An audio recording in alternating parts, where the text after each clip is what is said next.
Hi friends, welcome to Chinna vlogs. చూడండి, ఈరోజు చేసుకునే రెసిపీ వచ్చేసండి కంద ఫ్రై అండి. చాలా ఈజీగా, చాలా సింపుల్గా అయితే చూపిస్తానండి. చాలా టేస్ట్గా ఉంటుందండి. నేను చేసే విధంగా ఒకసారి చేసి చూడండి. చిన్నపిల్లలు కూడా చాలా ఇష్టంగా తింటారండి. చాలా బాగుంటుందండి. మనం చికెన్ ముక్కలు తింటే ఎట్లా ఉంటుందో అట్లా ఉంటుందండి. కంద చాలా బాగుంటుందండి. ఒక్కసారి చేసి చూసిన తర్వాత మీకే అర్థమవుతుందండి, తెలుస్తుంది. అంత టేస్ట్గా అయితే ఉంటుందండి. నేను చేసే ప్రాసెస్లోనే ఒక్కసారి చేసి చూడండి.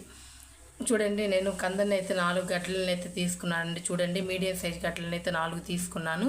వీటిని నీట్గా వాష్ చేసుకొని అయితే పీల్ తీసుకొని అయితే పెట్టుకోవాలండి. ఇదిగోండి, ఇట్లా నీట్గా అయితే పీల్ తీసుకోవాలండి. ఇట్లా లైట్గా చెక్కు వరకే పోయేటట్లు అయితే చూసుకొని అయితే ఇట్లా తీసుకోవాలండి. అన్నీ ఇవి ఇట్లనే తీసేసుకుందామండి. చూడండి, ఇట్లా అయితే మొత్తం అయితే తోలు మొత్తాన్ని అయితే ఇట్లా తీసేసానండి. పీలప్ అయితే చేసేసుకున్నాం కదండి. ఇవి చిన్న చిన్న ముక్కలుగా కట్ చేసుకోవాలండి. నీట్గా వాష్ చేసుకొని అయితే కట్ చేసుకుందామండి. మీడియం సైజ్ ముక్కలుగానైతే కట్ చేసుకోవాలి, చూపిస్తానండి.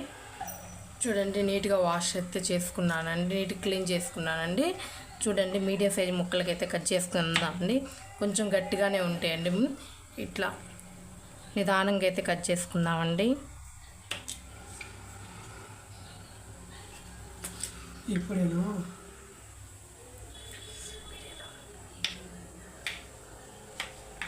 చూడండి, ఈ ముక్క వచ్చే విధంగా అయితే కట్ చేసుకుందామండి. అన్నీ ఇట్లా మీడియం సైజులో ఉంటే సరిపోతాయండి.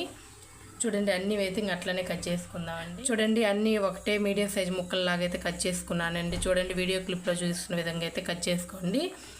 ఒకే సైజులో వచ్చేటట్లుగా అయితే కట్ చేసుకోండి అండి. చాలా బాగుంటుంది. చూడండి, ఒక గిన్నెలోనైతే వాటర్ని తీసుకుందామండి. ఆ వాటర్లో కొంచెం పసుపు అండి. ఇదిగోండి, కొంచెం పసుపు వేసుకుంటున్నాను. ఇదిగోండి, కొంచెం చింతపండు పేస్ట్ వేసుకోండి. చింతపండు ఉన్నా వేసుకోండి, ఎందుకంటే కొంచెం ఇచ్చింగ్గా ఉంటుందండి, కొంచెం జిలకగా ఉంటుందండి. జిల అనిపిస్తుందండి ఈ ముక్కలు అనేవి.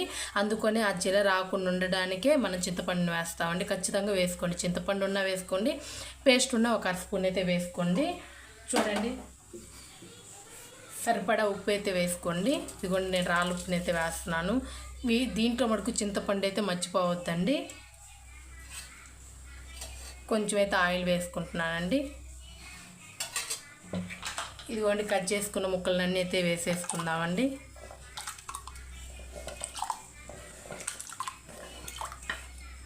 ముక్కలన్నీ బాగా సాఫ్ట్ అయిన దాకైతే ఉడకనివ్వాలండి. గ్యాస్ మీద పెట్టుకొని అయితే ముక్కలన్నీ బాగా సాఫ్ట్గా అయిన దాకైతే ఉడికినిచ్చుకోవాలండి. ప్రాసెస్లోకి వెళ్ళిపోదాం. చూడండి, స్టవ్ మీద అయితే పెట్టేసుకున్నానండి. గ్యాస్ ఆన్ చేసుకొని ముక్క అనేది సాఫ్ట్గా ఉడికేదాకైతే ఉడికించుకుందామండి.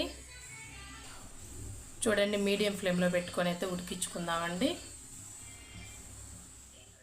చూడండి, ఒక్కసారి చూద్దామండి. ఒక్కసారి అయితే కట్ చేసి అయితే చూద్దామండి ముక్క ఉడికిందేమో. చూడండి, ఒక ముక్కను తీసుకొని ఈజీగా కట్ అవ్వాలండి. చూడండి, ఇట్లా ఈజీగా కట్ అయింది కదండి. ఇంకా స్టవ్ అయితే ఆఫ్ చేసుకుందామండి. నీళ్ళు మొత్తం అయితే వంపేసుకోవాలండి. ఇదిగోండి, వీడియో క్లిప్లో చూస్తున్న విధంగా అయితే ఇట్లా వంపేసుకోవాలండి.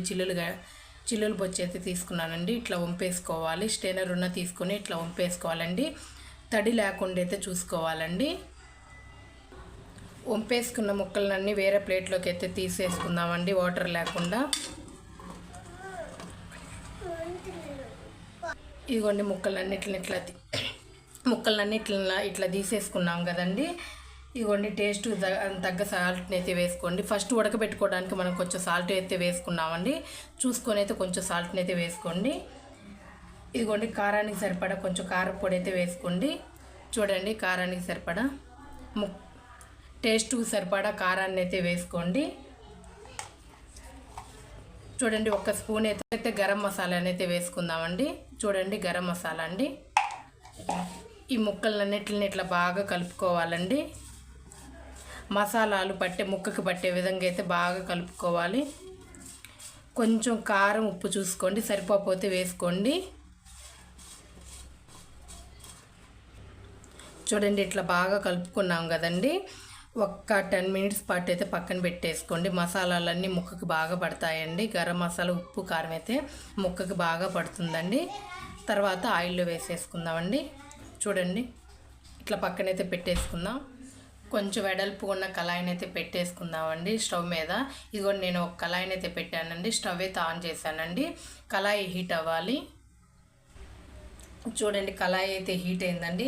3 స్పూన్స్ ఆయిల్ అయితే వేసుకోవాలండి. కొంచెం ఆయిల్ ఎక్కువ పడుతుందండి. బాగా క్రిస్పీగా అయితే వేగాలండి.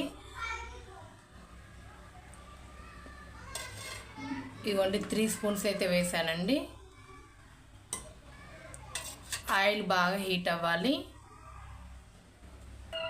చూడండి ఆయిల్ అయితే బాగా హీట్ అయిందండి. ఇదిగోండి కలుపుకొని పెట్టుకుని ముక్కలన్నీ ఎట్లయితే వేసేసుకుందామండి. లో ఫ్లేమ్లో పెట్టుకోండి.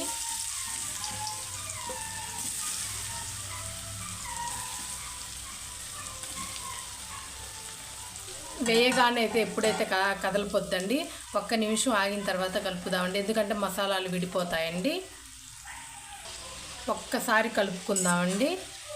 ఇదిగోండి లైట్గా పైవన్నీ కిందవన్నీ పైకి వచ్చేలాగా, కిందవన్నీ పైకి పోయేలాగా ఇట్లా అయితే కలుపుకుందామండి. ఒక్కసారి మొత్తం ముక్కలు మొత్తాన్ని ఈవెన్గా అయితే వేయించుకోవాలండి. మూత పెట్టేసుకొనైనా వేయించుకోవచ్చండి. మూత పెట్టేసుకుందాం.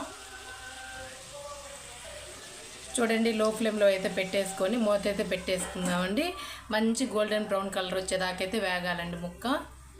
అప్పుడు పైన క్రిస్పీగా లోపల సాఫ్ట్గా ఉంటుందండి ముక్క. అట్లా వచ్చేదాకైతే వేగాలి మనకి. చూడండి మధ్య మధ్యలో అయితే మూత తీస్తా కలుపుకుందామండి. చూడండి ఇట్లా ముక్కలన్నీ మంచిగా వేగాలండి. మళ్ళీ తిప్పి వేయించుకుందామండి. చూడండి ముక్క అనేది ఇట్లా వేగాలండి. ఈ ఆయిల్ ఏం కాదండి, అబ్జర్వ్ చేసుకుంటుందండి.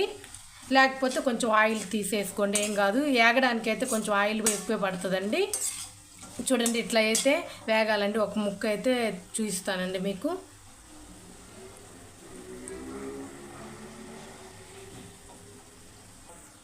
ఇది చూడండి పైన ఇట్లా క్రిస్పీగా రావాలండి, లోపల సాఫ్ట్గా ఉండాలండి. చూడండి ఇదిగోండి ఇట్లా రావాలండి ముక్క. ఇట్లా తుంచి చూపించాను కదండి. లోపల చూడండి ఎంత సాఫ్ట్గా ఉందో. పైకేమో ఇట్లా లేయర్గా ఇట్లా క్రిస్పీగా అయితే ఉండాలండి. అప్పుడు మనకి వేగినట్లుగా అండి. చాలా బాగుంటుందండి. ఇట్లా నేను చేసిన విధంగానే ఒక్కసారి చేసి చూడండి, చాలా బాగుంటుందండి. ఇదిగోండి అన్నీ ఈవెన్గా వేగాయండి. ఇట్లా బ్రౌన్ కలర్లోకి రావాలండి. మంచిగా వేగాయండి. గోల్డెన్ బ్రౌన్ కలర్లోకి అయితే వచ్చేసాయండి.